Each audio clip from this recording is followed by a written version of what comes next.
અહેમદાબાદ મિત્ર ન્યૂઝની ટોપ 10 ખબરોમાં આપનું હાર્દિક સ્વાગત છે। પ્રેમ લગ્ન કરનાર દીકરી રડતી ચીસો પાડતી રહી, પિયરિયા ઘરમાંથી ઉઠાવી ગયા। ગાંધીનગરના દહેગામમાં રહેતી અને 1.5 વર્ષ પહેલા પ્રેમ લગ્ન કરનારી યુવતીનું તેના પિયરિયા દ્વારા અપહરણ કરાતા ચકચાર મચી છે। પરિણીતા જ્યારે તેના સાસરીમાં હતી ત્યારે જ ધસી આવેલા યુવતીના મામા સહિતના લોકોએ ઘરમાં ઘૂસી પરિણીતાને કારમાં ઉઠાવીને ફરાર થઈ ગયા હતા। અપહરણના ચોંકાવનારા દ્રશ્યો સીસીટીવીમાં કેદ થયા હતા। યુવતીના પતિ દ્વારા મામલે ફરિયાદ નોંધાવતા પોલીસે ગુનો નોંધી વધુ તપાસ હાથ ધરી છે।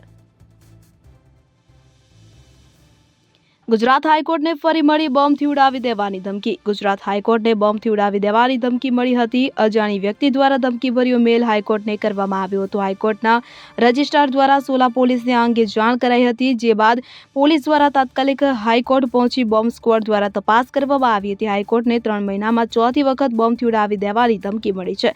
જો કે હાઈકોર્ટમાં રાબેતા મુજબ કામગીરી કરવામાં આવી રહી છે। જમીન દલાલ અપહરણ ખંડણી કેસ કુખ્યાત સંગ્રામસિંહ લંગડી કરતા લવાયો।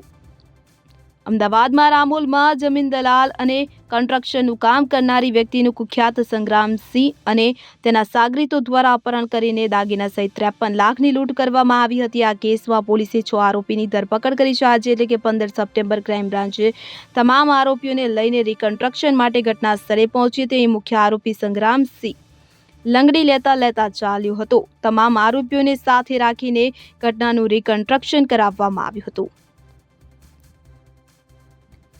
વધુ એક વરસાદી સિસ્ટમ સક્રિય। હવામાન વિભાગ દ્વારા આગામી 7 દિવસ એટલે કે 15 સપ્ટેમ્બરથી લઈને 21 સપ્ટેમ્બર સુધી રાજ્યમાં હળવાથી મધ્ય વરસાદની આગાહી કરવામાં આવી છે, જેમાં સૌરાષ્ટ્રમાં હળવાથી મધ્ય વરસાદની સંભાવના રહેશે। રાજ્યમાં આગામી 5 દિવસ એટલે કે 15 સપ્ટેમ્બરથી લઈને 19 સપ્ટેમ્બર સુધી ગાજવીજ સાથે વરસાદી ચેતવણી આપવામાં આવી છે।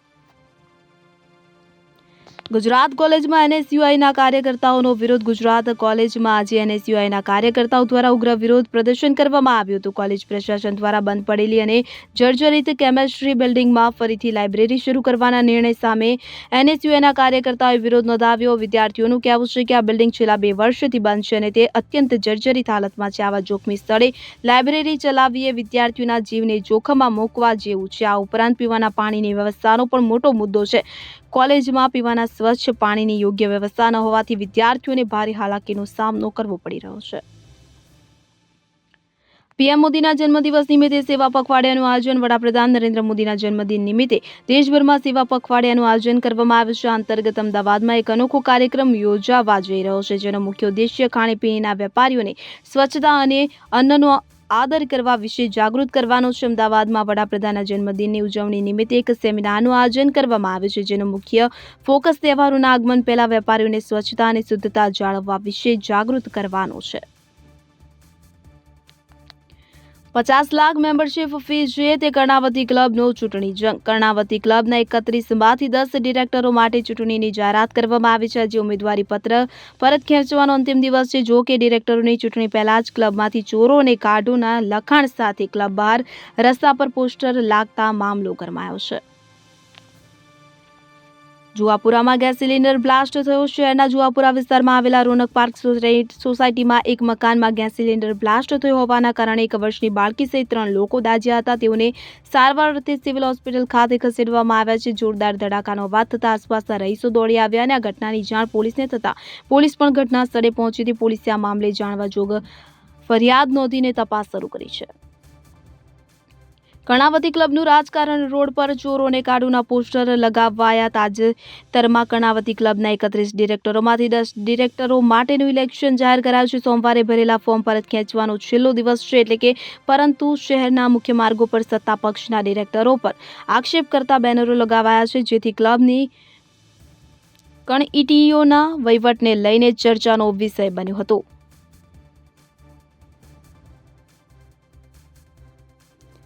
નૈસલના ફરાર હત્યારાઓની રાજસ્થાન અમદાવાદથી ધરપકડ. અમદાવાદના પાલડી વિસ્તારમાં નૈસલ ઠાકોરની હત્યા કેસમાં પોલીસને મોટી સફળતા મળી છે. પાલડી પોલીસ અને ઝોન 7 એલસીબીની સંયુક્ત ટીમે એક સગીર સહિત કુલ 7 આરોપીને રાજસ્થાન અને અમદાવાદમાંથી ઝડપી પાડ્યા છે. પોલીસ તપાસમાં ખુલ્યું છે કે મુખ્ય આરોપી અજય ઠાકોરે પોતાના ભાઈ મહેશ ઠાકોરની વર્ષ 2016માં નૈસલ ઠાકોર દ્વારા કરાયેલી હત્યાનો બદલો લેવા માટે સાગરીતો સાથે મળીને આ ક્રૂર હત્યાની યોજના બનાવી હતી. પોલીસે આરોપીઓ પાસેથી ગાડી, મોબાઈલ ફોન અને છરી જેવા મુદ્દામાલ પણ કબજે કર્યા છે.